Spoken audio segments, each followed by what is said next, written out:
ਵਾਹਿਗੁਰੂ ਜੀ ਕਾ ਖਾਲਸਾ ਵਾਹਿਗੁਰੂ ਜੀ ਕੀ ਫਤਿਹ। TV84 ਦੇ ਦਰਸ਼ਕਾਂ ਦਾ ਤੁਹਾਡੇ ਆਪਣੇ ਪ੍ਰੋਗਰਾਮ ਸੱਚੋ ਸੱਚ ਵਿੱਚ ਬਹੁਤ-ਬਹੁਤ ਸਵਾਗਤ ਹੈ। ਮੈਂ ਹਾਂ ਤੁਹਾਡੀ ਹੋਸਟ ਮਲਿਕਾ ਕੌਰ ਤੇ ਸਾਡੇ ਨਾਲ ਬੈਠੇ ਨੇ ਤੁਹਾਡੇ ਆਪਣੇ ਡਾਕਟਰ ਅਮਰਜੀਤ ਸਿੰਘ ਜੀ। ਡਾਕਟਰ ਸਾਹਿਬ ਤੁਹਾਡੇ ਸ਼ੋਅ 'ਚ ਬਹੁਤ-ਬਹੁਤ ਸਵਾਗਤ ਹੈ। ਬਹੁਤ ਮਿਹਰਬਾਨੀ। ਡਾਕਟਰ ਸਾਹਿਬ ਅੱਜ ਦੀ ਤਾਰੀਖ ਹੈ ਮਾਰਚ 1 2013 ਜੀ ਤੇ 17 ਫੱਗਣ ਨਾਨਕਸ਼ਾਹੀ ਸੰਮਤ 544। ਅਸੀਂ ਅੱਜ ਦੇ ਦਿਨ ਦੀ ਤਾਰੀਖ ਦੀ ਅਹਿਮੀਅਤ ਸਾਡੇ ਹਿਸਟਰੀ ਸੈਕਸ਼ਨ ਵਿੱਚ ਡਿਸਕਸ ਕਰਾਂਗੇ। ਹੁਣ ਹਮੇਸ਼ਾ ਵਾਂਗ ਅਸੀਂ ਆਪਣੇ ਦਰਸ਼ਕਾਂ ਦੀ ਆਏ emails, Facebook messages, Twitter messages ਅਤੇ ਫੋਨ ਕਾਲਸ ਦਾ ਮੈਸੇजेस ਪੜ੍ਹ ਕੇ ਸੁਣਾਵਾਂਗੇ ਜੀ। ਜੋ ਸਾਡੇ ਅੱਜ ਦਾ ਪਹਿਲਾ ਮੈਸੇਜ ਹੈ ਉਹ ਹੈਗਾ ਪੰਜਾਬ ਸਪੈਕਟਰਮ ਤੇ ਅਮਨਦੀਪ ਸਿੰਘ ਮਹਿਰਾ ਦਾ। ਇਹ ਲਿਖਦੇ ਹਨ, ਸਰ ਸਿੱਖਾਂ ਦੀ ਇਹ ਅਣਖ ਜਾਗੂ ਕਦੋਂ? ਜਿਉਂਦੀ ਤਾਂ ਹੈ ਪਰ ਅਜੇ ਆਰਾਮ ਫਰਮਾ ਰਹੀ ਹੈ। ਵੇਟ ਕਰ ਰਹੀ ਹੈ ਕਿ ਕਦੋਂ ਪੰਜਾਬ ਲੁੱਟਿਆ ਜਾਊ। ਹਰ ਸਿੱਖ ਇੱਥੇ ਆਪਣੇ ਬਾਰੇ ਸੋਚਣ ਲੱਗ ਪਿਆ ਹੈ। ਇਹ ਮੰਨੂਗਾ ਥੋੜੀ ਕਿ ਮੈਨੂੰ ਕੁਝ ਹੋਏ। ਕਹੂ ਮੈਂ ਤਾਂ ਠੀਕ ਹਾਂ, ਪਤਾ ਨਹੀਂ ਕਦੋਂ ਜਾਗੂ ਅਣਖ। ਵੀਰ ਅਮਨਦੀਪ ਸਿੰਘ ਮਹਿਰਾ ਬਹੁਤ ਬਹੁਤ ਧੰਨਵਾਦ। ਕਈ ਵਾਰ ਕੁਝ ਲਿਖਤਾਂ ਐਸੀਆਂ ਹੁੰਦੀਆਂ ਜਿਹੜੀਆਂ ਲੰਬੀਆਂ ਚੌੜੀਆਂ ਤਾਂ ਨਹੀਂ ਹੁੰਦੀਆਂ ਪਰ ਉਹਨਾਂ ਦੇ ਵਿੱਚ ਵਿਅੰਗ ਹੁੰਦਾ ਤੇ ਦੋ ਤਿੰਨ ਫਿਕਰਿਆਂ ਦੇ ਵਿੱਚ ਇੱਕ ਪੂਰਾ ਨਾਵਲ ਜਾਂ ਇੱਕ ਪੂਰੀ ਕਿਤਾਬ ਉਹ ਕਹਿ ਦਿੰਦੇ ਨੇ ਜੀ। ਸੋ ਇਹ ਲਿਖਤ ਅਮਨਦੀਪ ਮਹਿਰਾ ਹੋਰਾਂ ਦੀ ਇਸ ਕਿਸਮ ਦੀ ਹੈ। ਇਸ ਦੇ ਵਿੱਚ ਪੰਜਾਬ ਦਾ ਦਰਦ ਹੈ ਪਰ ਉਸ ਦਰਦ ਦੇ ਲਈ ਕਿਵੇਂ ਇੱਕ ਇਨਸੈਂਸਿਟਿਵਿਟੀ ਹੈ ਬਹੁਤਿਆਂ ਦੇ ਵਿੱਚ, ਉਸ ਨੂੰ ਉਹਨਾਂ ਨੇ ਵਿਅੰਗਾਤਮਕ ਅੰਦਾਜ਼ ਦੇ ਵਿੱਚ ਬਿਆਨ ਕੀਤੇ ਜੀ। ਕਿਉਂਕਿ ਅਸੀਂ ਅਕਸਰ ਅਣਖ ਦੀ ਗੱਲ ਕਰਦੇ ਹਾਂ ਤੇ ਉਹਨਾਂ ਨੇ ਇਸ ਦੇ ਉੱਤੇ ਹੀ ਗੱਲ ਕੀਤੀ ਹੈ ਕਿ ਵੀ ਪੰਜਾਬ ਤਾਂ ਲੁੱਟਿਆ ਜਾ ਰਿਹਾ ਤੇ ਜਿਹੜੇ ਬੈਠੇ ਨੇ ਉੱਥੇ ਉਹਨਾਂ ਨੂੰ ਨਜ਼ਰ ਨਹੀਂ ਆ ਰਿਹਾ ਵੀ ਸਾਡਾ ਪੰਜਾਬ ਲੁੱਟਿਆ ਜਾ ਰਿਹਾ। ਉਹ ਇੰਨੇ ਸੈਲਫਿਸ਼ ਨੇ ਕਿ ਉਹਨਾਂ ਨੂੰ ਆਪਣੇ ਬਿਨਾਂ ਕੁਝ ਹੋਰ ਨਜ਼ਰ ਨਹੀਂ ਆਉਂਦਾ। ਸੋ ਇਸੇ ਅੰਦਾਜ਼ 'ਚ ਉਹਨਾਂ ਨੇ ਪੁੱਛਿਆ ਕਿ ਇਹ ਇਹਨਾਂ ਦੀ ਅਣਖ ਤਾਂ ਆਰਾਮ ਫਰਮਾ ਰਹੀ ਹੈ, ਇਹ ਕਦੋਂ ਜਾਗੇਗੀ। ਮੈਂ ਸਮਝਦਾ ਕਿ ਵੀਰ ਤੁਹਾਡਾ ਬਹੁਤ ਧੰਨਵਾਦ। ਤੁਹਾਡੀ ਅਣਖ ਜਾਗੀ ਹੋਈ ਹੈ, ਇਸ ਗੱਲ ਦਾ ਸਾਨੂੰ ਫਖਰ ਹੈ। ਔਰ ਇਸ ਕਿਸਮ ਦੇ ਜਾਗਦੀਆਂ ਜ਼ਮੀਰਾਂ ਵਾਲੇ ਅਣਖੀ, ਗੈਰਤਮੰਦ, ਦਲੇਰ ਉਹਨਾਂ ਦੇ ਵੱਗ ਨਹੀਂ ਹੁੰਦੇ ਕਦੇ ਵੀ। ਉਹ ਇਕੱਲੇ ਹੁੰਦੇ ਨੇ ਤੇ ਉਹੀ ਸੂਰਮੇ ਹੁੰਦੇ ਨੇ। ਜਿਹੜੀ ਬਹੁ ਗਿਣਤੀ ਹੈ ਕਿਸੇ ਵੀ ਸਮਾਜ ਦੇ ਵਿੱਚ ਜਾਂ ਕਿਸੇ ਵੀ ਵਕਤ ਦੇ ਵਿੱਚ, ਪਾਸਟ ਹੋਏ, ਅੱਜ ਹੋਏ ਜਾਂ ਕੱਲ੍ਹ ਨੂੰ ਹੋਏ, ਉਹ ਬਹੁਤ ਵਾਰ ਟ੍ਰੈਂਡ ਫੋਲੋ ਕਰਦੀ ਹੈ। ਜੋ ਆਲਾ ਦੁਆਲਾ ਚੱਲ ਰਿਹਾ ਹੁੰਦਾ ਹੈ ਉਹ ਉਸ ਬਹਾ ਦੇ ਵਿੱਚ ਬਹਿ ਜਾਂਦੇ ਨੇ।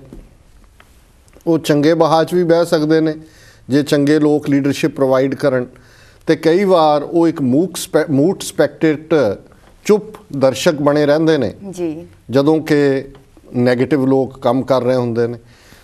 ਸੋ ਅੱਜ ਜਿਹੜਾ ਇਹ ਦੂਸਰਾ ਪੱਖ ਜ਼ਿਆਦਾ ਹਾਵੀ ਹੈ ਕਿ ਜੋ ਕੁਝ ਚੱਲ ਰਿਹਾ ਹੈ ਪੰਜਾਬ ਦੇ ਵਿੱਚ ਸਿੱਖਾਂ ਦੇ ਨਾਲ, ਇੱਕ ਵੱਡਾ ਤਬਕਾ ਸਾਡਾ ਉਹ ਇੱਕ ਮੂਕ ਦਰਸ਼ਕ ਹੈ ਜੀ।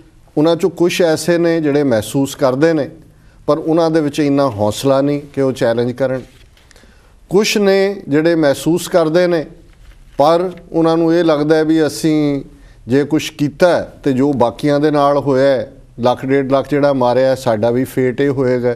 ਸੋ ਕਿਤੇ ਨਾ ਕਿਤੇ ਡਰ ਦਾ ਫੈਕਟਰ ਉਹਨਾਂ ਨੂੰ ਵੀ ਚੁੱਪ ਕਰਵਾਉਂਦਾ ਤੇ ਇੱਕ ਵੱਡਾ ਹਿੱਸਾ ਹੈ ਉਹ ਇਸ ਦੇ ਵਿੱਚ ਹੈ ਕਿ ਜੀ ਪਹਿਲਿਆਂ ਨੇ ਰੌਲਾ ਪਾ ਕੇ ਕੀ ਖੱਟ ਲਿਆ ਤੇ ਇਹ ਮੌਜਾਂ ਕਰੋ, ਆਪਣਾ ਬਣਾਓ, ਘਰ ਬਣਾਓ, ਕੋਠੀਆਂ ਬਣਾਓ, ਇਹ ਜੱਗ ਮਿੱਠਾ ਅਗਲਾ ਕਿਨ ਡਿੱਠਾ, ਅਗਲਾ ਕੌਣ ਦੱਸਣ ਆਇਆ ਵੀ ਕੀ ਹੈ, ਮੌਜ ਕਰੋ।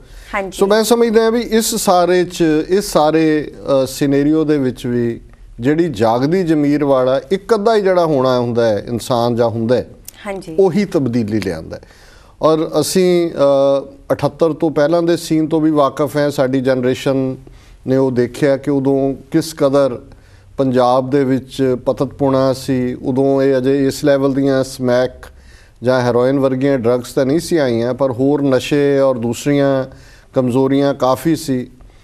ਸਕੂਲਾਂ ਦੇ ਵਿੱਚ, ਕਾਲਜਿਸ ਦੇ ਵਿੱਚ, ਈਵਨ ਖਾਲਸਾ ਸਕੂਲਾਂ, ਖਾਲਸਾ ਕਾਲਜਾਂ 'ਚ ਵੀ ਜਿਸ ਬੱਚੇ ਦੇ, ਕਾਲਜਾਂ 'ਚ ਖਾਸ ਤੌਰ 'ਤੇ ਸਾਬਤ ਸੂਰਤ ਹੁੰਦਾ ਸੀ, ਉਹਨੂੰ ਜਿਹੜੇ ਦੂਜੇ ਸਿੱਖ ਵਿਦਿਆਰਥੀ ਨੇ, ਫੈਲੋ ਸਟੂਡੈਂਟਸ ਜਿਨ੍ਹਾਂ ਦੇ ਆਪਣੇ ਕੇਸ ਨਹੀਂ ਸੀ ਹੁੰਦੇ, ਉਹ ਉਹਨੂੰ ਗਿਆਨੀ ਕਹਿ ਕੇ ਛੇੜਦੇ ਸੀ, ਉਹਦੇ ਲਈ ਜਿਉਣਾ ਔਖਾ ਕਰ ਦਿੰਦੇ ਸੀ ਜੀ। ਪਰ ਸੰਤ ਜਰਨੈਲ ਸਿੰਘ ਖਾਲਸਾ ਪਿੰਡਰਾਂ ਵਾਲੇ ਇੱਕ ਜਾਗਦੀ ਜ਼ਮੀਰ ਵਾਲਾ ਇੱਕ ਸੰਤ ਸਿਪਾਹੀ ਆਇਆ, ਉਹਨੇ ਲਲਕਾਰਾ ਮਾਰਿਆ, ਚੈਲੰਜ ਕੀਤਾ ਦੁਸ਼ਮਣ ਨੂੰ ਆਪਣਿਆਂ ਨੂੰ ਯਾਦ ਕਰਾਇਆ ਕਿ ਤੁਸੀਂ ਗੁਰੂ ਕਲਗੀਧਰ ਦੇ ਪੁੱਤਰ ਪੁੱਤਰੀਆਂ ਹੋ, ਤੁਸੀਂ ਸ਼ੇਰਾਂ ਦੇ ਬੱਚੇ ਹੋ। ਔਰ ਉਹਨਾਂ ਨੇ ਹਮੇਸ਼ਾ ਇਹ ਕਹਿਣਾ ਕਿ ਜੀ ਮੈਂ ਤਾਂ ਜਿਵੇਂ ਇੱਕ ਸ਼ੇਰ ਦਾ ਬੱਚਾ ਬੱਕਰੀਆਂ ਦੇ ਜਿਹੜਾ ਉਹ ਭੀੜ ਦੇ ਵਿੱਚ ਰਲ ਗਿਆ ਔਰ ਉਹ ਵੀ ਬੱਕਰੀਆਂ ਦੀ ਤਰ੍ਹਾਂ ਹੀ ਬਿਹੇਵ ਕਰਨ ਲੱਗ ਗਿਆ ਉਹਨਾਂ ਦੇ ਇੱਜੜ ਦੇ ਵਿੱਚ। ਔਰ ਇੱਕ ਵਾਰ ਜਦੋਂ ਸ਼ੇਰ ਨੇ ਹਮਲਾ ਕੀਤਾ ਤਾਂ ਉਹਨੇ ਦੇਖਿਆ ਕਿ ਵੀ ਉਹਦੀ ਨਸਲ ਦਾ ਹੈਗਾ, ਬਾਕੀ ਤਾਂ ਉਹ ਵੀ ਦੌੜ ਪਿਆ ਬੱਕਰੀਆਂ ਵਾਂਗ। ਉਹਨੇ ਉਹਨੂੰ ਹੀ ਜਾ ਕੇ ਘੇਰਿਆ, ਉਹਨੂੰ ਲਿਆਂਦਾ, ਖੂਹ ਦੇ ਕੰਢੇ ਲੱਗਿਆ, ਉਹਨੂੰ ਉਹਦਾ ਮੂੰਹ ਦਿਖਾਇਆ, ਉਹਦੇ 'ਚ ਭਬਕਾਰ ਮਾਰੀ ਤੇ ਉਹਦੇ ਵਿਚਲਾ ਸੁੱਤਾ ਜਿਹੜਾ ਸ਼ੇਰ ਆ ਉਹ ਵੀ ਜਾਗ ਪਿਆ, ਉਹਨੇ ਵੀ ਵਾਪਸੀ ਭਬਕਾਰ ਮਾਰੀ। ਔਰ ਉਹਨੂੰ ਰਿਅਲਾਈਜ਼ ਹੋਇਆ ਕਿ ਵੀ ਮੈਂ ਤਾਂ ਸ਼ੇਰ ਸੀ, ਕਿਹਨਾਂ ਦੇ ਵਿੱਚ ਰਲਿਆ ਹੋਇਆ ਸੀ। ਸੋ ਉਹ ਇਹ ਕਹਿ ਕੇ ਫਿਰ ਯਾਦ ਕਰਵਾਉਂਦੇ ਸੀ ਕਿ ਭਾਈ ਤੁਸੀਂ ਗੁਰੂ ਕਲਗੀਧਰ ਦੇ ਸਪੁੱਤਰ ਸਪੁੱਤਰੀਆਂ ਹੋ, ਤੁਹਾਨੂੰ ਖਾਲਸੇ ਦਾ ਰੂਪ ਦਿੱਤਾ ਹੈ ਗੁਰੂ ਨੇ, ਖਾਲਸੇ ਦੀ ਇਹ ਭਬਕਾਰ ਹੈ, ਤੁਸੀਂ ਫੀਅਰਲੈਸ ਹੋ, ਤੁਸੀਂ ਮੰਗਤੇ ਨਹੀਂ ਹੋ, ਤੁਸੀਂ ਤਾਂ ਹੱਕ ਖੋਹਣ ਵਾਲੇ ਹੋ। ਤੇ ਉਹਨਾਂ ਦੇ ਸ਼ਬਦ ਨੇ ਕਿ ਇਹ ਸਾਡੀਆਂ ਮੰਗਾਂ ਨਹੀਂ, ਹੱਕ ਨੇ, ਮੰਗਾਂ ਮੰਗੀਆਂ ਜਾਂਦੀਆਂ ਨੇ, ਹੱਕ ਲਏ ਜਾਂਦੇ ਨੇ।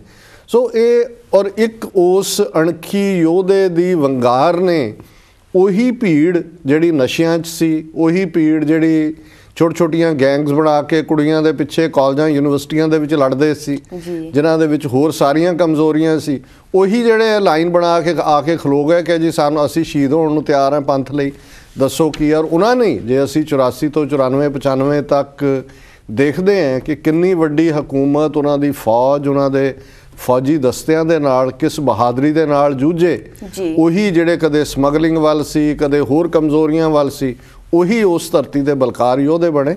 ਸੋ ਵੀਰ ਅਮਨਦੀਪ ਸਿੰਘ ਜੀ, ਇਹ ਨਿਰਾਸ਼ਤਾ ਦੀ ਲੋੜ ਨਹੀਂ ਹੈ, ਜਗਾਉਂਦੇ ਰਹੋ। ਕਈ ਵਾਰ ਇਹ ਜਿਹੜੀ ਬੋਲੀ ਮਾਰਨਾ ਹੈ ਜਿਹੜਾ ਪੰਜਾਬੀ ਜ਼ੁਬਾਨ ਦਾ ਔਰ ਕਲਚਰ ਦਾ ਹਿੱਸਾ ਹੈ, ਬੜਾ ਇਫੈਕਟਿਵ ਹੁੰਦਾ ਹੈ। ਔਰ ਇਹਦੇ 'ਚ ਮੈਨੂੰ ਸ਼ਾਇਦ ਹੁਣ ਯਾਦ ਤਾਂ ਨਹੀਂ ਉਸ ਸਕਾਲਰ ਦਾ ਨਾਂ, ਇੱਕ ਐਸਾ ਸਕਾਲਰ ਹੈ ਜਿਹਨੇ PhD ਇਹਦੇ 'ਤੇ ਕੀਤੀ ਹੋਈ ਹੈ ਕਿ ਵੀ ਸਿੱਖ ਇਤਿਹਾਸ ਦੇ ਵਿੱਚ ਬੋਲੀ ਮਾਰਨ ਦਾ ਨੇ ਕਿਵੇਂ ਤਬਦੀਲੀ ਲਿਆਂਦੀ। ਉਹਨੇ ਬਹੁਤ ਸਾਰੀਆਂ ਉਦਾਹਰਨਾਂ ਦਿੱਤੀਆਂ, ਜਿਵੇਂ ਬਾਬਾ ਬੋਤਾ ਸਿੰਘ, ਬਾਬਾ ਗਰਜਾ ਸਿੰਘ, ਜਿਨ੍ਹਾਂ ਨੂੰ ਅਸੀਂ ਆਪਣੇ ਮਹਾਨ ਨਾਇਕ ਕਹਿੰਦੇ ਹਾਂ ਅੱਜ ਵੀ। ਉਹਨਾਂ ਬਾਰੇ ਕਹਾਣੀ ਹੈ ਕਿ ਜਦੋਂ ਸਿੱਖਾਂ ਦੇ ਸਿਰਾਂ ਦੇ ਮੁੱਲ ਸੀ, ਉਹ ਲੁਕ ਛਿਪ ਕੇ ਦਿਨ ਕੱਟਦੇ ਸੀ ਔਰ ਇੱਕ ਸਵੇਰ ਦਾ ਵੇਲਾ ਹੈ, ਇੱਕ ਗਰੁੱਪ ਲੰਘਿਆ ਜਾ ਰਿਹਾ ਤੇ ਉਹਨਾਂ ਨੇ ਦੇਖਿਆ ਕਿ ਵੀ ਇਹ ਦੋਵੇਂ ਜਿਹੜੇ ਨੇ ਇੱਕ ਵੱਡੀ ਸਾਰੀ ਝਾੜੀ ਦੇ ਪਿੱਛੇ ਲੁਕੇ ਹੋਏ ਸੀ। ਉਹਨਾਂ ਨੂੰ ਸੀ ਕਿ ਵੀ ਜਦੋਂ ਸੇਫ ਟਾਈਮ ਆਏਗਾ ਉਹ ਨਿਕਲਣਗੇ। ਤੇ ਉਹ ਜਿਹੜਾ ਗਰੁੱਪ ਜਾ ਰਿਹਾ ਸੀ ਉਹਨਾਂ 'ਚੋਂ ਇੱਕ ਨੇ ਦੇਖ ਕੇ ਕਿਹਾ ਕਿ ਉਹ ਦੇਖੋ ਸਿੱਖ ਲੁਕੇ ਲੱਗਦੇ ਨੇ, ਕਿਉਂਕਿ ਜਿਹੜੇ ਸਿੱਖ ਫੜਵਾਉਂਦੇ ਸੀ ਉਹਨਾਂ ਨੂੰ ਇਨਾਮ ਮਿਲਦੇ ਸੀ।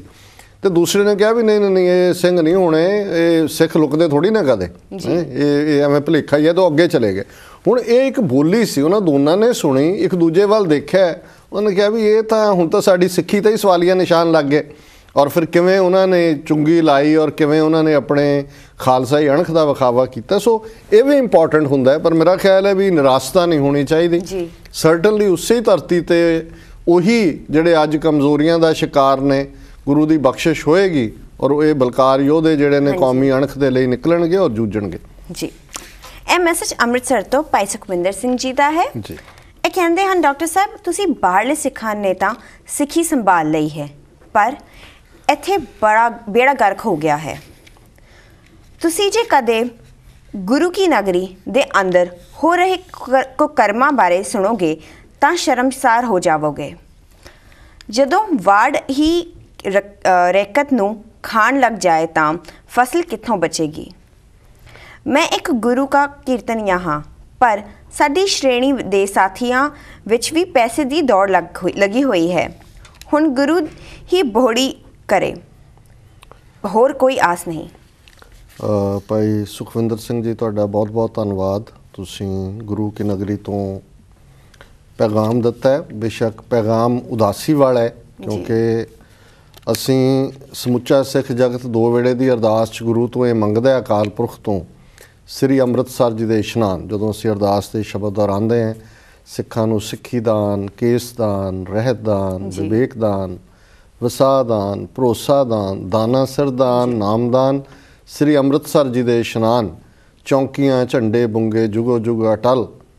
ਹੁਣ ਇਹ ਜਦੋਂ ਅਸੀਂ ਅੰਮ੍ਰਿਤਸਰ ਜੀ ਦੇ ਇਸ਼ਨਾਨ ਮੰਗਦੇ ਹਾਂ ਤਾਂ ਹਰ ਇੱਕ ਸਿੱਖ ਦੇ ਜ਼ਿਹਨ 'ਚ ਹਰਮੰਦਰ ਵਸਦਾ ਹੈ, ਅਕਾਲ ਤਖਤ ਵਸਦਾ ਹੈ। ਔਰ ਅੰਮ੍ਰਿਤਸਰ ਦਾ ਉਹ ਜ਼ਰਾ ਜਿਸ ਪਰ ਥਾਏ ਸਰਦਾਰ ਕਪੂਰ ਸਿੰਘ, ਜਿਹੜੇ ਮਹਾਨ ਸਿੱਖ ਫਿਲਾਸਫਰ ਹੋਏ ਨੇ 20ਵੀਂ ਸਦੀ ਦੇ, ਉਹਨਾਂ ਦਾ ਇਹ ਕਹਿਣਾ ਸੀ ਕਿ ਇਸ ਹਰ ਮਿੱਟੀ ਦੇ ਹਰ ਜ਼ਰਰੇ ਦੇ ਵਿੱਚ ਇਸ ਸ਼ਹਿਰ ਦੇ ਪਤਾ ਨਹੀਂ ਕਿੰਨੇ ਸ਼ਹੀਦਾਂ ਦਾ ਖੂਨ ਹੈ। ਔਰ ਇੱਕ ਜ਼ਮਾਨਾ ਸੀ ਕਿ ਸਿੱਖ ਇਸ ਗੱਲ 'ਚ ਵੱਡੇ ਭਾਗ ਸਮਝਦੇ ਸੀ ਕਿ ਅੰਮ੍ਰਿਤਸਰ ਦੀ ਜੂਹ 'ਚ ਆ ਕੇ ਉਹਨਾਂ ਨੂੰ ਸ਼ਹੀਦੀ ਮਿਲੇ। ਔਰ ਅੱਜ ਉੱਥੋਂ ਇੱਕ ਗੁਰੂ ਕਾ ਕੀਰਤਨੀਆ ਇਹ ਸੁਨੇਹਾ ਦੇ ਰਿਹਾ ਵੀ ਇਹ ਕੁਕਰਮਾਂ ਨਾਲ ਲੱਦਿਆ ਸ਼ਹਿਰ ਬਣ ਗਿਆ। ਔਰ ਉਹ ਉਹਨਾਂ ਨੇ ਕਿਹਾ ਕਿ ਵੀ ਇਹ ਸ਼ਰਮਸਾਰੀ ਵਾਲੀ ਗੱਲ ਹੈ। ਦੇਖੋ ਬਹੁਤ ਸਾਰੀਆਂ ਗੱਲਾਂ ਸਾਹਮਣੇ ਆਉਂਦੀਆਂ ਨੇ, ਕੁਛ ਜਿਹੜੇ ਪਰਦਾ ਰੱਖਣ ਵਾਲੇ ਨੇ ਉਹ ਗੱਲ ਕਹਿੰਦੇ ਨਹੀਂ, ਪਰ ਇਸ ਵੇਲੇ ਸਾਡਾ ਪੰਜਾਬ ਔਰ ख़ास ਤੌਰ 'ਤੇ ਸਾਡੇ ਸ਼ਹਿਰ ਉਹ ਨਸ਼ਿਆਂ ਦੇ ਵੱਡੇ ਕੇਂਦਰ ਨੇ, ਉਹ ਫਲੈਸ਼ ਟ੍ਰੇਡ ਦੇ ਦੇਹ ਵਪਾਰ ਦੇ ਕੇਂਦਰ ਨੇ, ਉਹ ਗੈਂਬਲਿੰਗ ਦੇ ਡੈਨ ਹੈ, ਉਹ ਚੋਰ ਬਾਜ਼ਾਰੀ, ਲੁੱਟ ਖਸੁੱਟ ਔਰ ਜਿਹੜੀ ਹੈ ਇਸ ਕਿਸਮ ਦਾ ਕ੍ਰਾਈਮ, ਪੈਟੀ ਕ੍ਰਾਈਮ ਉਹ ਹੁੰਦਾ ਹੈ। ਔਰ ਬਹੁਤ ਵਾਰੀ ਇਹ ਵਾਕਿਆ ਜਿਹੜੇ ਮੀਡੀਆ 'ਚ ਵੀ ਨਹੀਂ ਆਉਂਦੇ ਹੈ ਕਿ ਹਰਿਮੰਦਰ ਸਾਹਿਬ ਦੇ ਦਰਸ਼ਨਾਂ ਨੂੰ ਹਨੇਰੇ ਸਵੇਰੇ ਨਹੀਂ ਤਾਂ ਹੁੰਦਾ ਉੱਥੇ ਜਿਹੜੇ ਲੋਕਲ ਸਿੱਖ ਸੰਗਤ ਵੀ ਹੈ ਉਹਨਾਂ ਦੀ ਚਾਹਨਾ ਹੁੰਦੀ ਹੈ ਕਿ ਸਵੇਰੇ 2:30-3 ਵਜੇ ਅੰਮ੍ਰਿਤ ਵੇਲੇ ਜਾਣਾ, ਇਸ਼ਨਾਨ ਕਰਨਾ, ਜਦੋਂ ਮਹਾਰਾਜ ਦੀ ਸਵਾਰੀ ਆਉਂਦੀ ਹੈ ਉਸ ਸ਼ਮੂਲੀਅਤ ਕਰਨੀ ਜਾਂ ਦੂਜਾ। ਸੋ ਉਹ ਹਨੇਰੇ ਦਾ ਟਾਈਮ ਵੀ ਹੁੰਦਾ ਹੈ, ਦੂਸਰਾ ਵੀ। ਸੋ ਹੁਣ ਈਵਨ ਉਹ ਵੀ ਸੇਫ ਨਹੀਂ ਹੈ ਔਰ ਕਈ ਜਿਹੜਾ ਇਸ ਨੂੰ ਅਵੋਇਡ ਕਰਦੇ ਨੇ ਕਿਉਂਕਿ ਕ੍ਰਾਈਮ ਇੰਨਾ ਜ਼ਿਆਦਾ ਹੈ, ਡਰੱਗਸ ਦੇ ਨਾਲ ਰਿਲੇਟਡ ਹੈ।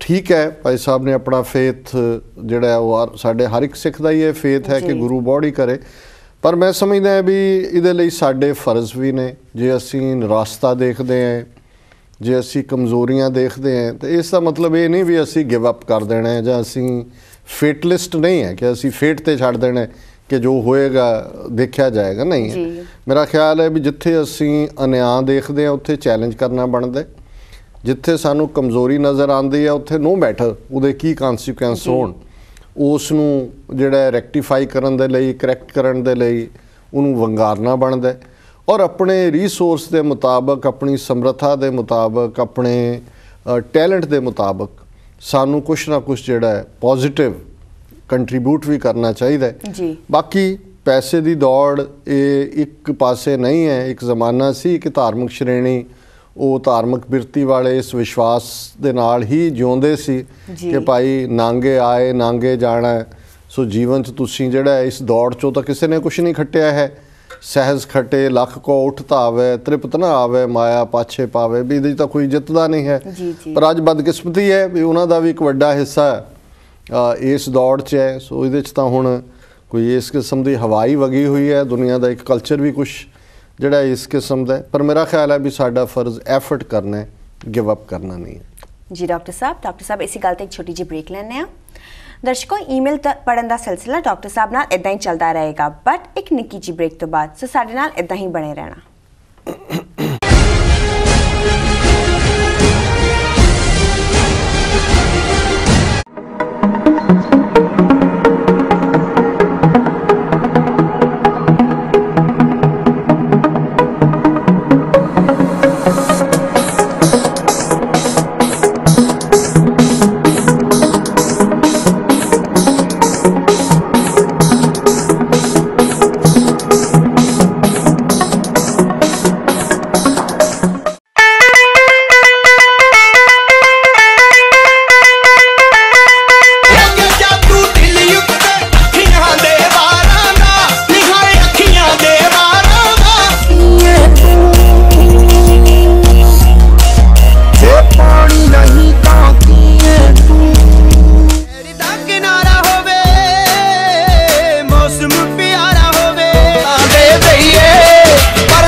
ऐसा न्यूज़ शो जिस दे विच गल करांगे हर उस घटना के बारे जिस दा संबंध दुनिया विच वसदे हर एक सिख दे नाल है।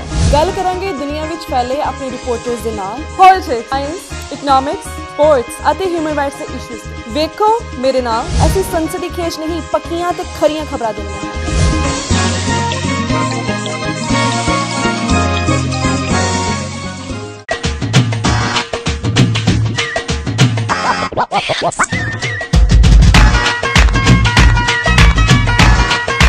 सत श्री अकाल दोस्तों, मेरा नाम है अमनदीप कौर और मैं लेके आई तुहाडे लई एक नवा शो जिसका नाम है मौज मस्ती। इस शो दे विच भेज सकते तुसीं पैगाम या डेडिकेट कर सकते हो गाने अपने चाहण वालियां नूं। असीं मिल के पूछांगे तुहाडी पसंद, तुहाडी नापसंद, तुहानूं की करना वधिया लगदा, तुहानूं कित्थे जाना चंगा लगदा, ਤੁਹਾਡੇ ਖਾਣ ਪੀਣ ਦੇ ਸ਼ੌਂਕ।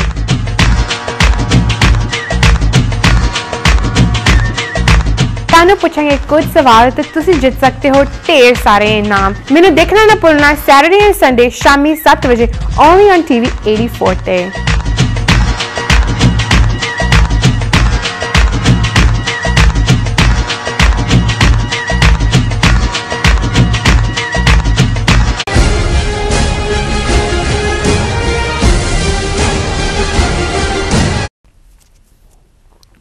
ਤੁਹਾਡੇ ਸਾਰਿਆਂ ਦਾ ਬ੍ਰੇਕ ਤੋਂ ਬਾਅਦ ਫਿਰ ਤੋਂ ਸਵਾਗਤ ਹੈ। ਡਾਕਟਰ ਸਾਹਿਬ, ਇਹ ਮੈਸੇਜ ਨਿਊ ਦਿੱਲੀ ਤੋਂ ਬਾਬੀ ਸਿੰਘ ਜੀ ਦਾ ਹੈ ਜੀ। ਇਹਨਾਂ ਨੂੰ ਪ੍ਰੋਗਰਾਮ ਸੱਚ ਬਹੁਤ ਪਸੰਦ ਹੈ, ਪਰ ਇਹਨਾਂ ਦਾ ਸਵਾਲ ਹੈ ਕਿ ਜੇ ਖਾਲਿਸਤਾਨ ਬਣਦਾ ਹੈ ਤੇ ਤਾਂ ਬਾਹਰਲਿਆਂ ਸਟੇਟਸ ਵਿੱਚ ਬੈਠੇ ਸਿੱਖਾਂ ਦਾ ਕੀ ਬਣੂਗਾ ਕਿ 1947 ਵਾਂਗ ਉਹ ਦੁਬਾਰਾ ਲੁੱਟੇ ਪੁੱਟੇ ਨਹੀਂ ਜਾਣਗੇ।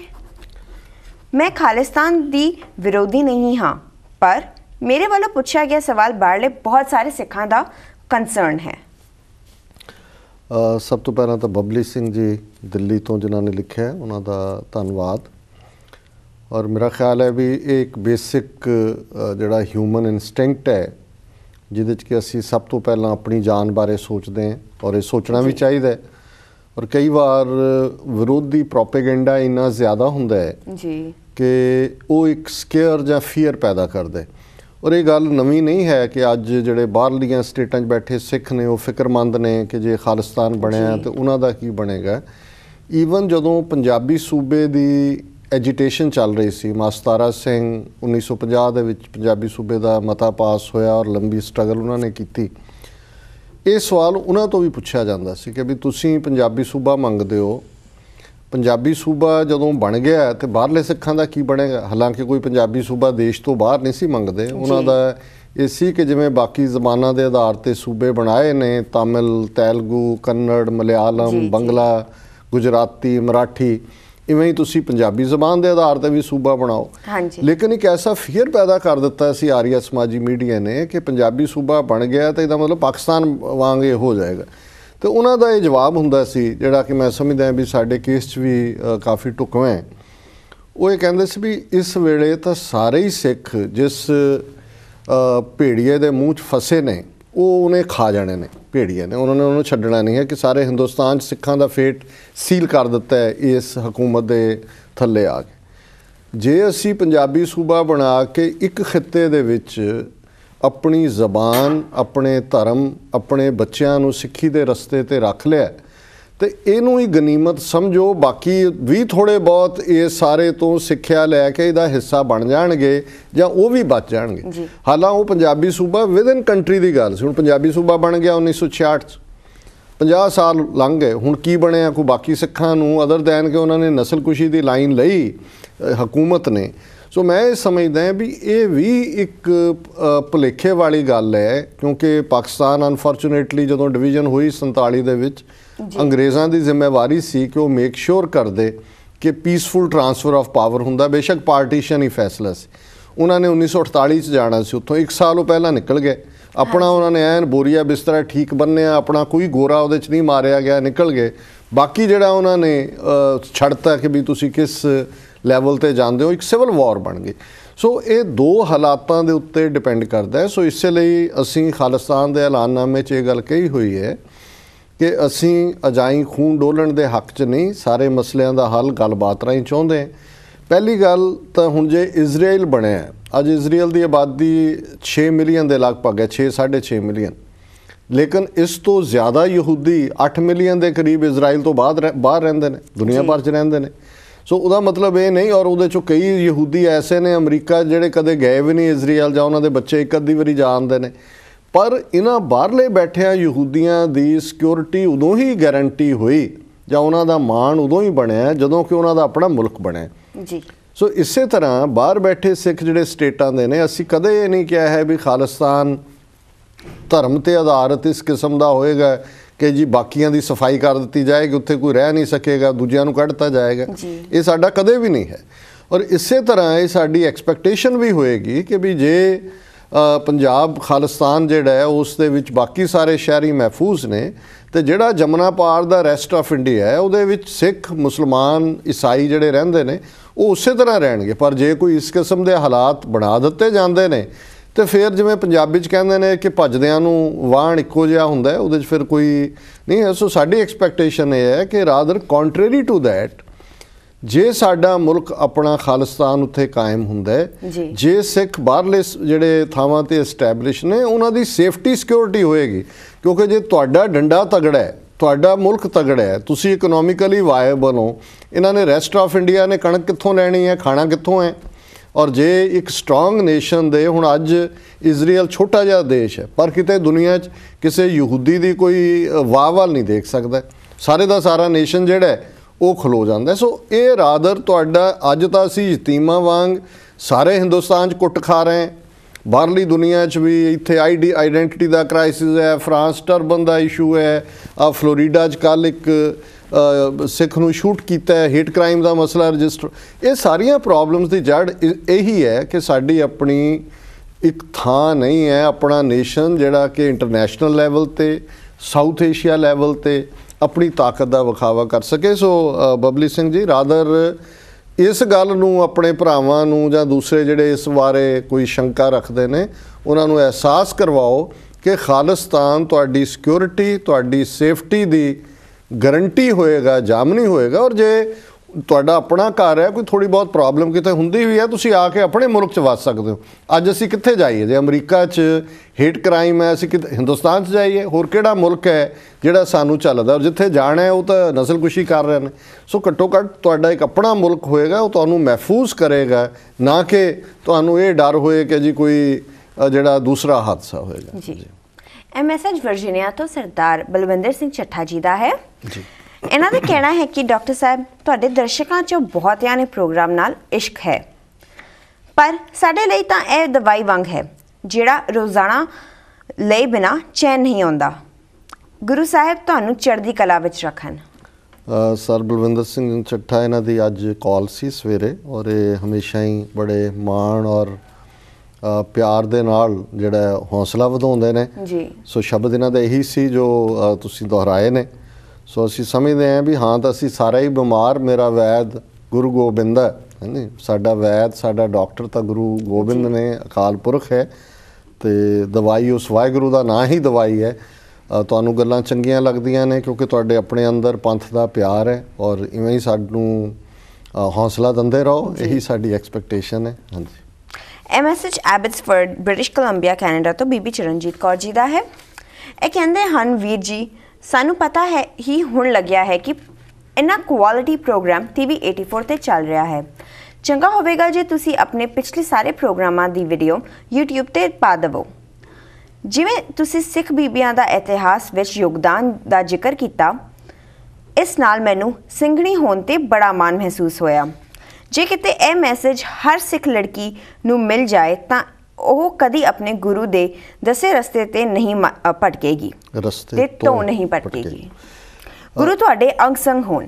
ਜੀ ਭੈਣ ਜੀ ਚਰਨਜੀਤ ਕੌਰ ਜੀ, ਤੁਹਾਡਾ ਬਹੁਤ ਬਹੁਤ ਧੰਨਵਾਦ। ਤੁਸੀਂ ਲਿਖਿਆ ਔਰ ਤੁਸੀਂ ਬਿਲਕੁਲ ਠੀਕ ਕਿਹਾ ਹੈ ਕਿ ਸਾਡਾ ਇਤਿਹਾਸ ਖਾਸ ਤੌਰ 'ਤੇ ਸਿੰਘਣੀਆਂ ਦੇ ਹਵਾਲੇ ਨਾਲ ਵੀ ਇੰਨਾ ਕੁ ਮਾਣਮੱਤਾ ਇਤਿਹਾਸ ਹੈ ਕਿ ਜੇ ਅਸੀਂ ਆਪਣੇ ਬੱਚੇ ਬੱਚੀਆਂ ਨੂੰ ਆਪਣੀਆਂ ਬਹਾਦਰ ਸਿੰਘਣੀਆਂ, ਜੀ, ਗੁਰੂ ਮਾਤਾਵਾਂ, ਗੁਰੂ ਕੇ ਮਹਿਲ, ਉਹਨਾਂ ਦੀਆਂ ਕੁਰਬਾਨੀਆਂ, ਔਰ ਅੱਜ ਦੇ ਸਮੇਂ 'ਚ ਵੀ, ਅੱਜ ਦੇ ਸੰਘਰਸ਼ 'ਚ ਵੀ ਜਿੰਨਾ ਵੱਡਾ ਯੋਗਦਾਨ ਹੈ ਬੀਬੀਆਂ ਦਾ, ਸਿੰਘਣੀਆਂ ਦਾ, ਜੇ ਉਸ ਦੇ ਨਾਲ ਉਹਨਾਂ ਨੂੰ ਜਾਣੂ ਕਰਵਾਈਏ ਤੇ ਮੇਰਾ ਖਿਆਲ ਹੈ ਕਿ ਵੀ ਕੋਈ ਵੀ ਸਿੱਖ ਬੱਚੀ ਆਪਣੇ ਧਰਮ ਦੇ ਰਸਤੇ ਤੋਂ ਨਹੀਂ ਡਿੱਗੇਗੀ। ਉਹ ਇਹ ਨਹੀਂ ਸੋਚੇਗੀ ਕਿ ਮੈਂ ਸਿੱਖ ਨਾਲ ਵਿਆਹ ਨਹੀਂ ਕਰਵਾਉਣਾ, ਜਾਂ ਮੈਨੂੰ ਇਹ ਸਿੱਖੀ ਸਰੂਪ ਵਾਲਾ ਜਿਹੜਾ ਇਹਦੇ 'ਚ ਹੁਸਨ ਨਹੀਂ ਹੈ ਜਾਂ ਇਹਦੇ 'ਚ ਖੂਬਸੂਰਤੀ ਨਹੀਂ ਹੈ, ਕਿਉਂਕਿ ਸਾਰੀ ਖੂਬਸੂਰਤੀ ਜ਼ਮਾਨੇ ਦੀ ਗੁਰੂ ਕਲਗੀਧਰ ਪਾਤਸ਼ਾਹ ਨੇ ਖਾਲਸੇ ਦੇ ਵਿੱਚ ਆਪਣਾ ਆਪ ਜਦੋਂ ਗੁਰੂ ਬੈਠ ਗਏ ਤੇ ਉਹ ਸਾਰੇ ਜ਼ਮਾਨੇ ਦੀ ਖੂਬਸੂਰਤੀ ਖਾਲਸਾ ਮੇਰੋ ਰੂਪ ਹੈ ਖਾਸ ਖਾਲਸੇ 'ਚ, ਉਸ ਦੀ ਆਤਮਾ ਦੇ ਗੁਣ ਨੇ ਜੀ, ਉਸ ਦਾ ਬੌਧਿਕ ਪੱਧਰ ਹੈ। ਬੁੱਧ ਸੋ ਦੀਪਕ ਜਿਉਂ ਜਿਆਰੇ, ਉਹਦੀ ਬੁੱਧੀ ਦੀਪਕ ਵਾਂਗ ਹੈ, ਦੀਵੇ ਵਾਂਗ ਹੈ। ਉਹ ਸਮਾਜ ਦੇ ਵਿੱਚ ਇਨਸਾਫ ਦੇ ਲਈ ਜੂਝਦਾ ਹੈ, ਉਹ ਸਰਬੱਤ ਦਾ ਭਲਾ ਮੰਗਦਾ ਹੈ, ਉਸ ਦਾ ਰੂਪ ਉਵੇਂ ਹੀ ਹੈ ਜਿਵੇਂ ਕਿ ਇੱਕ ਫਰੂਟ ਲੇਡਨ ਟਰੀ ਹੁੰਦਾ, ਜਿਵੇਂ ਦਰਖਤ ਜਿਹੜਾ ਫਲਾਂ ਦੇ ਨਾਲ ਹੁੰਦਾ, ਉਹਦੀ ਜਿਹੜੀ ਖੂਬਸੂਰਤੀ ਹੁੰਦੀ ਹੈ। ਸੋ ਮੈਂ ਸਮਝਦਾ ਹਾਂ ਵੀ ਅਸੀਂ ਆਪਣੇ ਘਰਾਂ ਦੇ ਵਿੱਚ ਖਾਸ ਤੌਰ 'ਤੇ ਗ੍ਰਸਤੀ ਪਰਿਵਾਰ, ਬੱਚੇ ਬੱਚੀਆਂ ਨੂੰ ਸਿੱਖੀ ਦਾ ਪ੍ਰਾਈਡ ਦਈਏ, ਸਿੰਘਣੀਆਂ ਦੇ ਇਤਿਹਾਸ ਨਾਲ ਜਿਹੜਾ ਸਾਡਾ ਹੈ ਬੱਚੀਆਂ ਨੂੰ ਖਾਸ ਤੌਰ 'ਤੇ ਉਹਦੇ ਨਾਲ ਜੋੜੀਏ। ਸੋ ਭੈਣ ਜੀ ਦਾ ਬਹੁਤ ਬਹੁਤ ਧੰਨਵਾਦ। ਇਹ ਈਮੇਲ ਸਿਡਨੀ ਆਸਟ੍ਰੇਲੀਆ ਤੋਂ ਸਰਦਾਰ SS ਰੂਮੀ ਔਰਾ ਦੀ ਹੈ। ਇਹ ਲਿਖਦੇ ਹਨ, ਡਾਕਟਰ ਸਾਹਿਬ ਮੈਂ ਤੁਹਾਡਾ ਆਨਲਾਈਨ ਪ੍ਰੋਗਰਾਮ ਦੇਖ ਰਿਹਾ ਹਾਂ। ਇਸ ਵੇਲੇ ਸਿਡਨੀ ਵਿੱਚ ਦੁਪਹਿਰ ਦੇ 12 ਵਜੇ ਹਨ। ਬਹੁਤ ਸ਼ੁਭਕਾਮਨਾਵਾਂ। ਸਰ SS ਰੂਮੀ ਸਿਡਨੀ ਦੇ ਵਿੱਚ ਰਹਿੰਦੇ ਨੇ, ਬਹੁਤ ਪੁਰਾਣੇ ਜਰਨਲਿਸਟ ਨੇ। 10-12 ਸਾਲ ਇਹਨਾਂ ਨੇ ਪੰਜਾਬ ਦੇ ਵਿੱਚ ਜਰਨਲਿਜ਼ਮ ਦੇ ਵਿੱਚ ਵਕਤ ਗੁਜ਼ਾਰਿਆ, ਸਿੱਖ ਸੰਘਰਸ਼ ਨਾਲ ਵੀ ਜੁੜੇ ਹੋਏ ਨੇ। ਸੋ ਬਹੁਤ ਸ਼ੁਕਰੀਆ ਰੂਮੀ ਜੀ, ਤੁਸੀਂ ਜਿਹੜਾ ਪ੍ਰੋਗਰਾਮ ਨੂੰ ਸੁਣਿਆ ਵੀ ਹੈ, ਔਰ ਅਸੀਂ ਆਸ ਕਰਦੇ ਹਾਂ ਕਿ ਆਉਣ ਵਾਲੇ ਸਮੇਂ 'ਚ ਜਿਵੇਂ TV 84 ਵਾਲੇ ਚਾਹੁੰਦੇ ਨੇ ਕਿ ਦੁਨੀਆ ਭਰ ਦੇ ਵਿੱਚ ਇੱਕ ਇਹਨਾਂ ਦਾ ਨੈਟਵਰਕ ਹੋਏ, ਜਿੱਥੇ ਪੰਥ ਨੂੰ ਪਿਆਰ ਕਰਨ ਵਾਲੇ ਜਿਹੜੇ ਜਰਨਲਿਸਟ ਨੇ, ਰਿਪੋਰਟਰਸ ਨੇ, ਉਹ ਜਿਹੜਾ ਆਪਣੀ ਬਰੀਫਿੰਗ ਦੇਣ ਉਸ ਇਲਾਕੇ ਬਾਰੇ ਵੀ, ਔਰ ਸਾਰਾ ਇੱਕ ਨੈਟਵਰਕ ਦੁਨੀਆ ਦੇ ਵਿੱਚ ਜੁੜੇ। ਹਾਂਜੀ। ਸੋ ਅਸੀਂ ਆਸ ਕਰਦੇ ਹਾਂ ਕਿ ਤੁਸੀਂ ਆਉਣ ਵਾਲੇ ਸਮੇਂ 'ਚ ਵੀ ਸਾਨੂੰ ਇਨਪੁਟ ਵੀ ਦਿਓਗੇ ਪ੍ਰੋਗਰਾਮ ਸੱਚੋ ਸੱਚ ਦੇ ਹਵਾਲੇ ਨਾਲ ਵੀ, ਔਰ ਆਪਣੀਆਂ ਸੇਵਾਵਾਂ TV 84 ਨੂੰ ਵੀ ਦਿਓਗੇ, ਤਾਂ ਕਿ ਤੁਹਾਡੇ ਐਕਸਪੀਰੀਅੰਸ ਤੋਂ, ਤੁਹਾਡੀ ਕਮਿਟਮੈਂਟ ਤੋਂ ਜਿਹੜੇ TV 84 ਦੇ ਦਰਸ਼ਕ ਨੇ ਉਹ ਫਾਇਦਾ ਉਠਾ ਸਕਣ। ਡਾਕਟਰ ਸਾਹਿਬ ਅਗਲੀ ਮੈਸੇਜ ਪੜ੍ਹਨ ਤੋਂ ਪਹਿਲੇ ਅਸੀਂ ਇੱਕ ਛੋਟਾ ਜਿਹਾ ਬ੍ਰੇਕ ਲੈਂਦੇ ਹਾਂ ਜੀ। ਦਰਸ਼ਕੋ ਹੁਣ ਵਕਤ ਹੋ ਗਿਆ ਇੱਕ ਛੋਟਾ ਜਿਹਾ ਬ੍ਰੇਕ ਲੈਣ ਦਾ। So stay tuned and keep watching ਸੱਚੋ ਸੱਚ ਡਾਕਟਰ ਅਮਰਜੀਤ ਸਿੰਘ ਜੀ ਦੇ ਨਾਲ।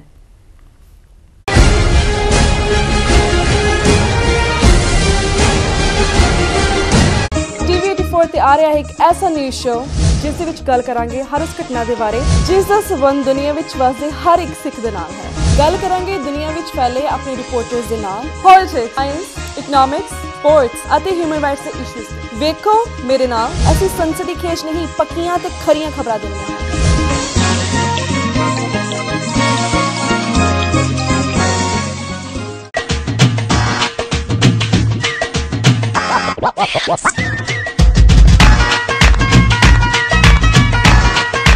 सत श्री अकाल दोस्तों, मेरा नाम है अमनदीप कौर और मैं लेके आई तुहाडे लई एक नवा शो जिसका नाम है मौज मस्ती।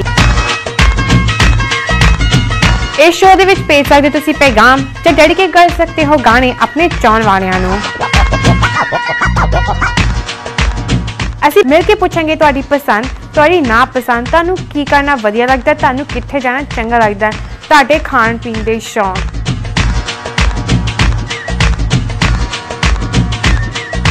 ਤੁਹਾਨੂੰ ਪੁੱਛਾਂਗੇ ਕੁਝ ਸਵਾਲ ਤੇ ਤੁਸੀਂ ਜਿੱਤ ਸਕਦੇ ਹੋ ਢੇਰ ਸਾਰੇ ਇਨਾਮ। ਮੈਨੂੰ ਦੇਖਣਾ ਨਾ ਭੁੱਲਣਾ ਸੈਟਰਡੇ ਐਂਡ ਸੰਡੇ ਸ਼ਾਮੀ 7 ਵਜੇ ਓਨਲੀ ਔਨ TV 84 ਤੇ।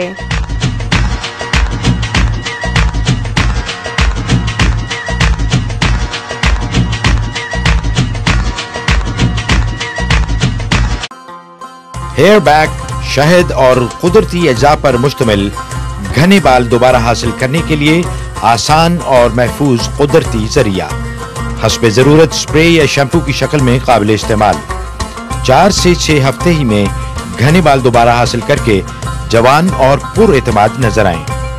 कुदरती अज्जा पर मुश्तमिल 6 माह की मनी बैक गारंटी के साथ log on to honeyderm.com. The product is natural, is safe, there is nothing to prevent you from applying it as many times as possible. Get Hairback, the natural affordable remedy with no side effects, and you'll see noticeable results in 4 to 6 weeks. With a 6-month money-back guarantee, there's nothing to lose except more hair. Hairback is not available in stores. Visit us on Michigan Avenue and get your hair back now.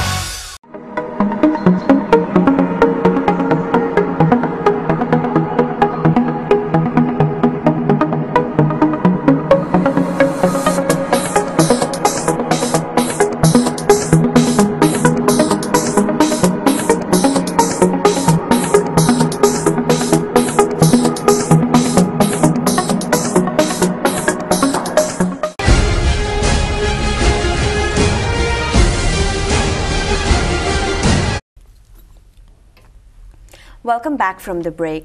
Doctor sahib ਇਹ message London UK ਤੋਂ ਸਰਦਾਰ ਗੋਪਾਲ ਸਿੰਘ ਜੀ ਦਾ ਹੈ। ਇਹਨਾਂ ਦਾ ਕਹਿਣਾ ਹੈ ਕਿ UK ਦੀ parliament ਵਿੱਚ professor ਦੇਵਿੰਦਰਪਾਲ Singh Bhullar, ਬਾਈ ਬਲਵੰਤ ਸਿੰਘ ਰਾਜੋਆਣਾ ਨੂੰ ਦਿੱਤੀ ਗਈ ਡੈਥ ਸੈਂਟੈਂਸ ਦੇ ਮਾਮਲੇ ਵਿੱਚ ਹੀਅਰਿੰਗ ਹੋਈ ਹੈ। ਪ੍ਰੋਫੈਸਰ ਭੁੱਲਰ ਦੀ ਡੈਥ ਸੈਂਟੈਂਸ ਦੀ ਗੱਲ ਤਾਂ ਹੁੰਦੀ ਹੀ ਹੈ, ਪਰ ਉਹਨਾਂ ਦੇ ਕੇਸ ਬਾਰੇ ਬਹੁਤਾ ਜਾਣਕਾਰੀ ਸਾਹਮਣੇ ਨਹੀਂ ਆਉਂਦੀ। ਕੀ ਤੁਸੀਂ ਡਿਟੇਲਸ ਦੱਸੋਗੇ? ਸਭ ਤੋਂ ਪਹਿਲਾਂ ਤਾਂ ਭਾਈ ਗੋਪਾਲ ਸਿੰਘ ਜੀ ਦਾ ਧੰਨਵਾਦ, ਉਹਨਾਂ ਨੇ ਲਿਖਿਆ ਔਰ ਬਹੁਤ ਚੰਗੀ ਗੱਲ ਹੈ ਵੀ ਬੀਤੇ ਕੱਲ੍ਹ ਯਾਨੀ ਕਿ 28 ਫਰਵਰੀ ਨੂੰ ਇੱਕ ਸਪੈਸ਼ਲ ਹੀਅਰਿੰਗ ਹੋਈ, ਜਿਹੜੀ ਕਿ ਕੇਸਰੀ ਲਹਿਰ ਨਾਂ ਦੀ ਇੱਕ ਨੌਜਵਾਨਾਂ ਦੀ ਪੂਰੀ ਮੁਹਿੰਮ ਚੱਲੀ। ਉਹਨਾਂ ਨੇ 1,18,000 ਦਸਤਖਤ ਲਏ ਪੈਟੀਸ਼ਨ, ਔਰ ਇੰਗਲੈਂਡ ਦੀ ਇਹ ਕਨਵੈਨਸ਼ਨ ਹੈ ਕਿ ਜਿਸ ਪੈਟੀਸ਼ਨ ਦੇ ਉੱਤੇ 1 ਲੱਖ ਲੋਕ ਦਸਤਖਤ ਕਰਨ ਉਸ ਇਸ਼ੂ ਨੂੰ ਉਹਨਾਂ ਨੂੰ ਸੁਣਨਾ ਪੈਂਦਾ।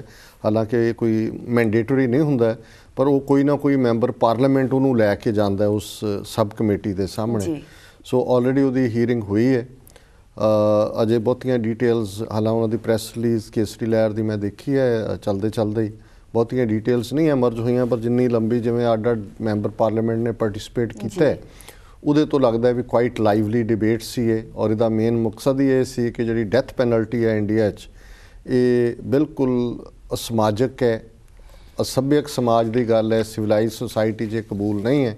ਔਰ ਉਹਦੇ 'ਚ ਬਾਰ-ਬਾਰ ਜਿਹੜਾ ਜ਼ਿਕਰ ਹੈ ਭਾਈ ਬਲਵੰਤ ਸਿੰਘ ਰਾਜੋਆਣਾ, ਪ੍ਰੋਫੈਸਰ ਦਵਿੰਦਰਪਾਲ ਸਿੰਘ ਭੁੱਲਰ ਦਾ ਹੋਇਆ।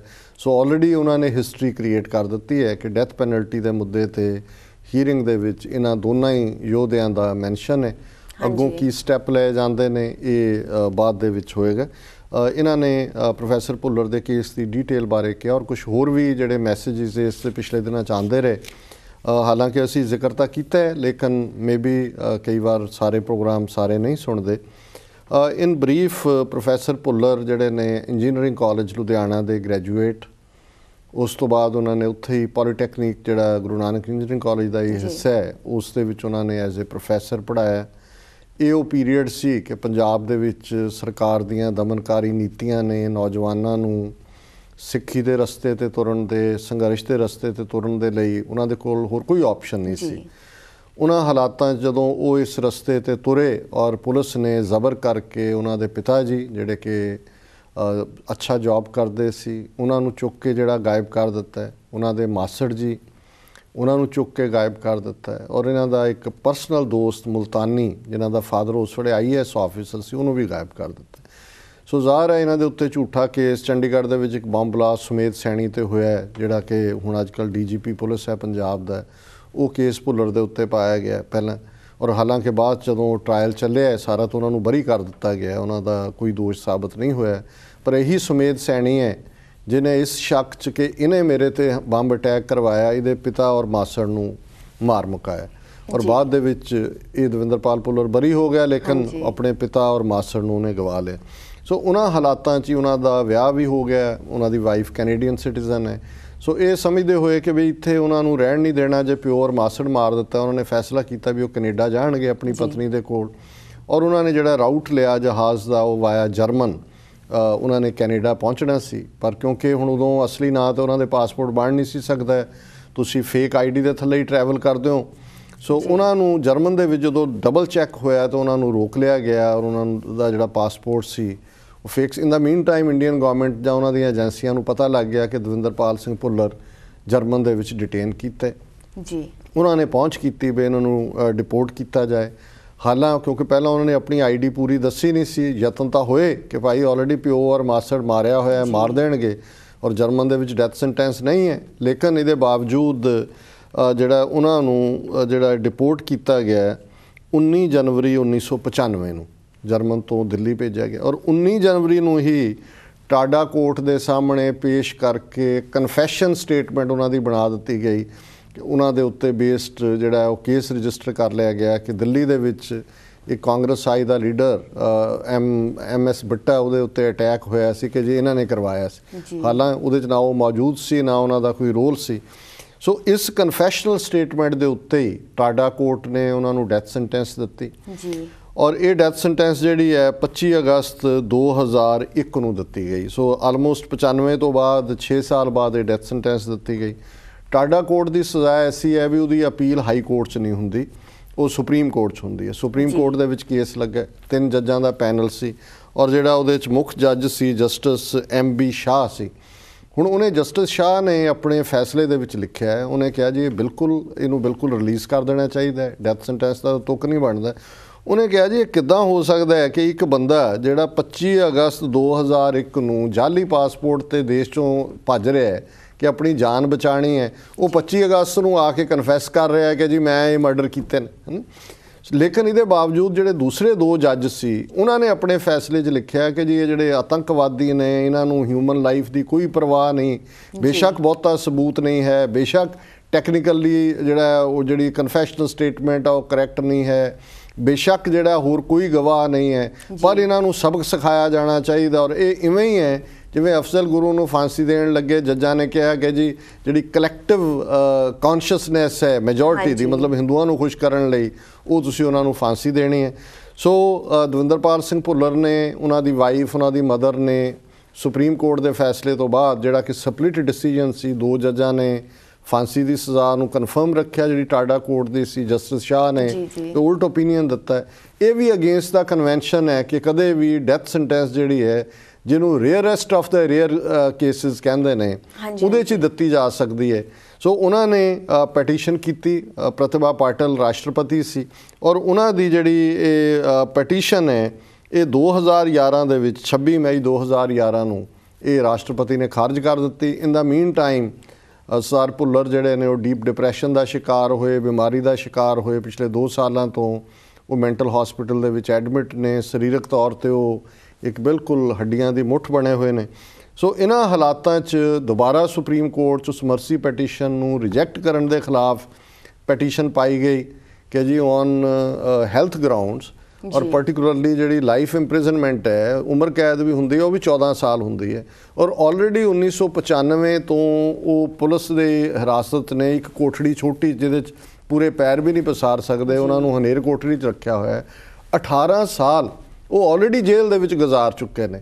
ਔਰ ਹੁਣ ਜਿਹੜੀ ਜਿਸ ਤਰੀਕੇ ਨਾਲ ਸੁਪਰੀਮ ਕੋਰਟ ਚੱਲ ਰਿਹਾ ਹੈ, ਜਿਵੇਂ ਅਫਜ਼ਲ ਗੁਰੂ ਨੂੰ ਫਾਂਸੀ ਦਿੱਤੀ ਹੈ, ਵਿਰਪਨ ਦੇ ਸਾਥੀਆਂ ਦਾ ਕੇਸ ਨਾਲ ਅਟੈਚ ਕਰ ਦਿੱਤਾ ਹੈ, ਸਾਡਾ ਫੀਅਰ ਹੈ ਕਿ ਕਿਸੇ ਵੇਲੇ ਹੋਏਗਾ ਕਿ ਜੀ ਉਹ ਸੁਪਰੀਮ ਕੋਰਟ ਨੇ ਖਾਰਜ ਕਰ ਦਿੱਤੀ ਹੈ ਉਹਨਾਂ ਦੀ ਮਰਸੀ ਪਟੀਸ਼ਨ ਦੇ ਅਗੇਂਸਟ ਅਪੀਲ, ਔਰ ਖਬਰ ਉਦੋਂ ਹੀ ਆਏਗੀ ਕਿ ਜੀ ਉਹਨੂੰ ਹੈਂਗ ਕਰ ਦਿੱਤਾ ਹੈ ਜਿਵੇਂ ਕਿ ਅਫਜ਼ਲ ਗੁਰੂ ਨੂੰ ਕੀਤਾ। ਸੋ ਇਹ ਸਾਡੇ ਕੋਲ 6 ਹਫ਼ਤੇ ਦੀ ਵਿੰਡੋ ਹੈ।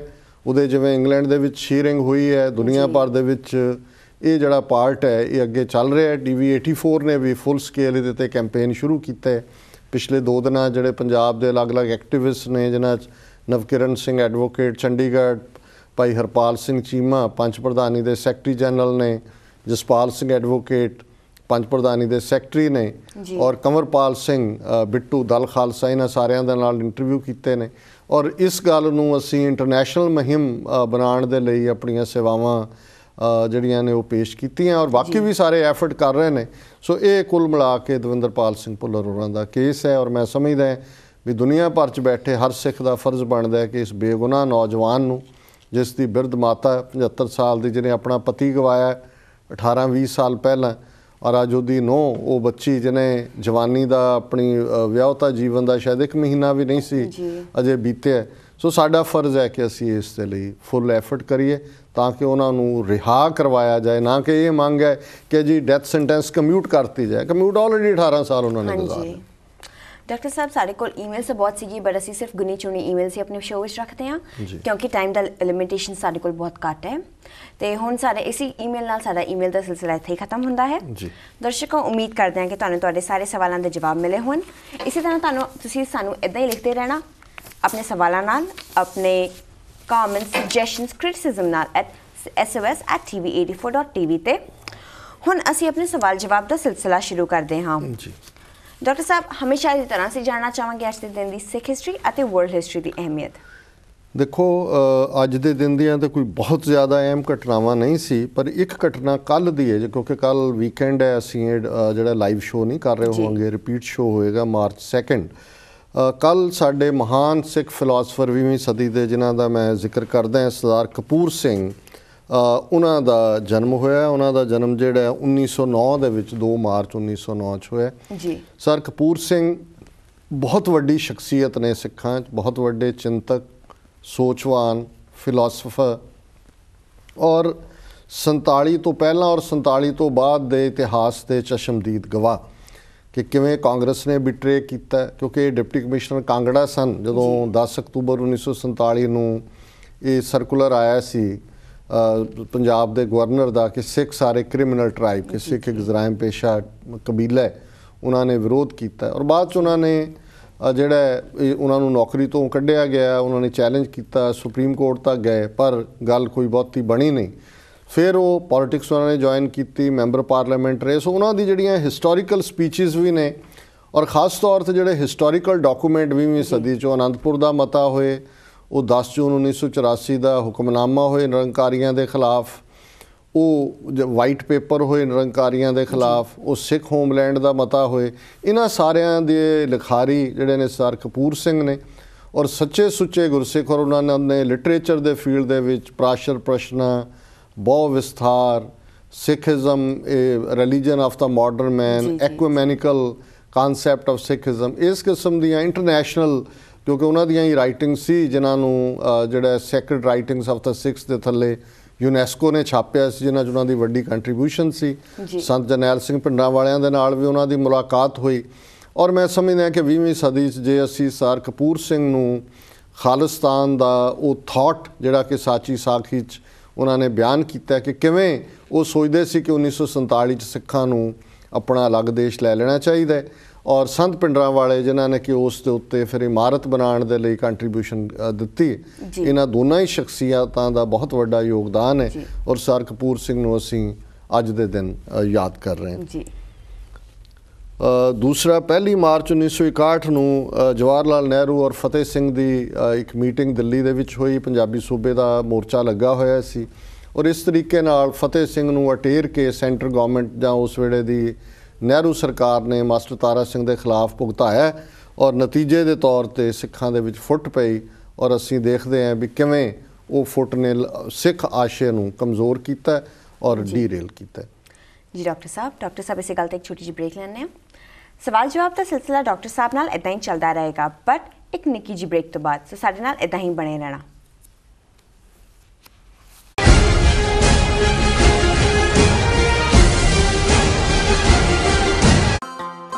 हेयर बैक, शहद और कुदरती अज्जा पर मुश्तमिल घने बाल दोबारा हासिल करने के लिए आसान और महफूज कुदरती जरिया हस्बे ज़रूरत स्प्रे या शैम्पू की शक्ल में काबिल इस्तेमाल।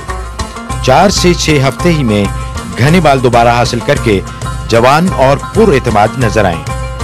कुदरती अज्जा पर मुश्तमिल 6 माह की मनी बैक गारंटी के साथ log on to honeyderm.com. The product is natural, is safe. There is nothing to prevent you from applying it as many times as possible. Get Hairback, the natural, affordable remedy with no side effects, and you'll see noticeable results in 4 to 6 weeks. With a 6-month money-back guarantee, there's nothing to lose except more hair. Hairback is not available in stores. Visit us on Michigan Avenue and get your hair back now.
ऐसा news show जिस दे विच गल करांगे हर उस घटना दे बारे जिस दा संबंध दुनिया विच वसदे हर एक सिख दे नाल है। गल करांगे दुनिया विच फैले अपने रिपोर्टर्स दे नाल पॉलिटिक्स, साइंस, इकोनॉमिक्स, स्पोर्ट्स अते ह्यूमन राइट्स दे इशूज़। वेखो मेरे नाल ऐसी संसदी खेच नहीं पक्कियां ते खरियां खबरां देनियां।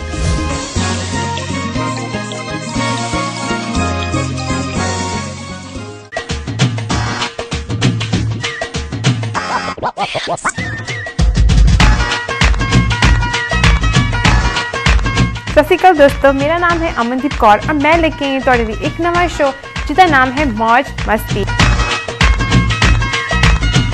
इस शो दे विच भेज सकते तुसीं पैगाम या डेडिकेट कर सकते हो गाने अपने चाहण वालियां नूं। ਅਸੀਂ ਮਿਲ ਕੇ ਪੁੱਛਾਂਗੇ ਤੁਹਾਡੀ ਪਸੰਦ, ਤੁਹਾਡੀ ਨਾ ਪਸੰਦ, ਤੁਹਾਨੂੰ ਕੀ ਕਰਨਾ ਵਧੀਆ ਲੱਗਦਾ, ਤੁਹਾਨੂੰ ਕਿੱਥੇ ਜਾਣਾ ਚੰਗਾ ਲੱਗਦਾ, ਤੁਹਾਡੇ ਖਾਣ ਪੀਣ ਦੇ ਸ਼ੌਂਕ।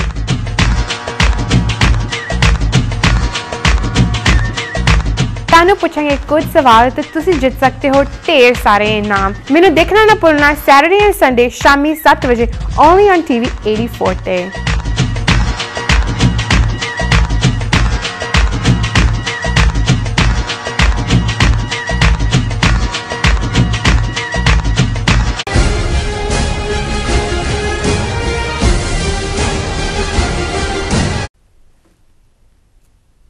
ब्रेक तो बाद तुहाडे सारिਆਂ ਦਾ फिर तो स्वागत है। डॉक्टर साहब सानू हुण दी अज दी वर्ल्ड हिस्टरी दे बारे दस रहे हैं। हाँ जी, वर्ल्ड हिस्टरी ਦੀਆਂ ਇਵੈਂਟਸ 1790 ਚ ਅਮਰੀਕਾ ਦੇ ਵਿੱਚ ਪਹਿਲੀ ਸੈਂਸਸ ਜਿਹਨੂੰ ਅਸੀਂ ਮਰਦਮਸ਼ੁਮਾਰੀ ਕਹਿੰਦੇ ਆ ਇਹ ਆਥੋਰਾਈਜ਼ ਹੋਈ। 1847 ਚ ਮਿਸ਼ੀਗਨ ਸਟੇਟ ਨੇ ਡੈਥ ਪੈਨਲਟੀ ਅਬੋਲਿਸ਼ ਕੀਤੀ। 1867 ਚ ਹਾਰਵਰਡ ਯੂਨੀਵਰਸਿਟੀ ਜਿਹੜੀ ਵਾਸ਼ਿੰਗਟਨ DC ਚ ਹੈ ਇਹ ਹੋਂਦ ਚ आई और इस यूनिवर्सिटी ने बहुत अफ्रीकन अमेरिकन जोड़े इंटलैक्चुअल पैदा किए क्योंकि एजुकेशन के फील्ड च कालियां दे विकास के लिए इस यूनिवर्सिटी का बड़ा वड्डा योगदान है। 1961 च प्रेजिडेंट कैनेडी ने पीस कॉप्स जिवें एक अलग स्काउट्स है इवें पीस कॉप एस्टैबलिश किया और पेंटागन ने 1985 दे विच ये थ्योरी एक्सैप्ट की कि जी एटॉमिक वॉर है इस दे नाल जिहड़ा न्यूक्लीयर विंटर एक पूरी ठंड जी कि न्यूक्लीयर वाली होएगी वो पैदा हो सकती है। और 2005 दे विच सुप्रीम कोर्ट ने यह फैसला दिता है कि 18 साल तो घट उम्र के बच्चों नूं जिहड़ा डेथ पेनल्टी नहीं दी जा सकती। सो ये वर्ल्ड इवेंट्स ने जी। डॉक्टर साहब सुनन नूं आया कि दिल्ली में एक होर गैंग रेप होया है जी जिहदे करके दिल्ली में बहुत बड़ा बवाल भी मचिया होया है। इस वेले दिल्ली नूं औरतां लई सब तो अनसेफ मनिया जाता है, तुहाडे इस बारे की कमेंट्स? अज दियां मेन खबरां BBC होए इंटरनेशनल मीडिया होए कि एक 7 साल की बच्ची उस तरह ही एक स्कूल के प्रेमिसेस मंगोलपुरी एरिए उस दे नाल जबर जना होया है, लोग बाहर निकले ने, वायलेंस हुई है, उन्होंने गड्डियां गुड्डियां तोड़ियां, अग्गां लाइयां और एक सर्वे जिहड़ा दिल्ली के हवाले नाल आया है उन्हें कहा भी ये सब तो अनसेफ है, इवन हिंदुस्तान के शहरों सब तो अनसेफ दिल्ली है। सो एवें नहीं इंटरनेशनल मीडिया ने rape capital of the world इनू जिहड़ा वो कहा। सो अनफॉर्चुनेट है कि साडियां बच्चियां जां औरत जिसका एक इन्ना रिस्पैक्टेबल मुकाम होना चाहिए और जिहड़ी सोसाइटी अपने आप नूं क्लेम करती है कि जी असी देवियां दे पुजारी हैं, असी पार्वती की पूजा करते हैं, असी दुर्गा की पूजा करते हैं, असी वैष्णो देवी की पूजा करते हैं, तो वो जिहड़े ने इस काम ते लगे हुए हैं। इट्स ए शेम और अनपार्डनेबल जी।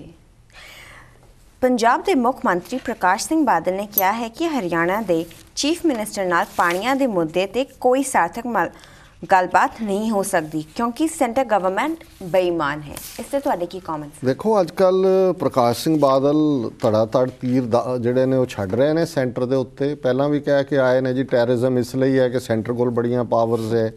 हरियाणे के चीफ मिनिस्टर ने कहा सी जी पानी की गलबात बैठ के निबेड़ लैंदे, उन्होंने कहा जी तू की निबेड़नी है, तेरे कोल तां है ही कुछ नहीं, सेंटर बेईमानी करता है, इन्होंने साडा पानी खोया, इन्हें पंजाबी बोलते इलाके खोए ने। सो अजकल बादल साहब एग्रैसिव मोड च ने, इन्होंने पता है कदों की बयान देना है। मेरा ख्याल है 2014 दियां पार्लीमेंट इलैक्शनां लई एजेंडा सैट कर रहे हैं। इस तो बियॉन्ड कोई इन्हां बयानबाजियां का कोई बहुता मतलब नहीं हुंदा, ये सिर्फ पोलीटिकल अपॉर्चुनिज्म हुंदा है जी। जम्मू एंड कश्मीर असैंबली विच अफजल गुरू दी डेड बॉडी वापस लियाउण वास्ते डिस्कशन होवेगी, इसते तुहाडे विचार? देखो ये एक बड़ा अन्याय कर रहे हैं। पहला चोरी छिपे उन्होंने फांसी दी है, उन्होंने परिवार की मंग है कि भाई और धार्मिक ये हर एक का अकीदा है, उन्होंने हक है कि वो अपनी डेड बॉडी जी है उसनूं अपने धार्मिक अकीदे मुताबिक दफनाण। असीं जिक्र किया कि बब्बर अकाली जिन्हां 6 नूं फांसी दी उन्होंने डेड बॉडीज़ भी उन्होंने संगत नूं दित्तियां सी, कोई परिवार के मैंबर नहीं सी। उन्हां 6 का उन्होंने संस्कार किया जिन्होंने असीं अंग्रेज़ कहते हैं, बाहरले हाकम कहते हैं, उन्होंने भी घट्टो घट्ट इस किस्म की जिहड़ी है डिगनीफाइड डेथ तो दी है। सो असीं समझते हैं भी ये ठीक है, जम्मू कश्मीर असैंबली कर लेगी डिस्कशन डिबेट, चंगी गल है, पर असीं समझते हैं कि उन्होंने जिहड़ी डेड बॉडी है उन्होंने परिवार नूं देनी चाहिए है ताकि प्रॉपर उन्होंने इस्लामिक बरीअल होए।